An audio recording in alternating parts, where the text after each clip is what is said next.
قال لي جربت كل حاجه، عدت شهور بحاول اظبط مده الجماع لوحدي لحد ما تعبت، فقررت الجا للادويه. بصراحه ده الجزء اللي مش بحب انصح بيه من الاول خالص، لسبب واحد، اني مش عاوزك تعتمد على حاجه من بره في علاج اي مشكله ليها علاقه بالحاله الجنسيه. فيلا بينا نتكلم عن الادويه. نبدا بالكريمات والسبراي المخدر، ودي بيسموها النون بيلينج كريم اند سبرايز. دي ادويه فكرتها قايمه ان فيها ماده الليدوكاين، والليدوكاين ماده مخدره بتقلل الاحساس، فتقلل من الاثاره شويه، فتعالج صوره القص. مهم تقرا طريقه الاستخدام كويس جدا، لان في بعض المنتجات ممكن تحطها 15 ل 30 دقيقه قبل السكشوال اكتيفيتي وتشيلها قبل الجماع على طول، وفي منتجات ثانيه ممكن تحطها دقائق قبل الجماع ومش محتاج تشيلها.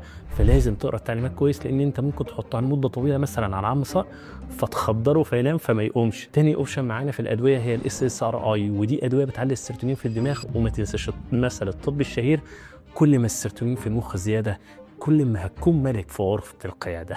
مال ازاي بس؟ ما انا هقول لك ازاي.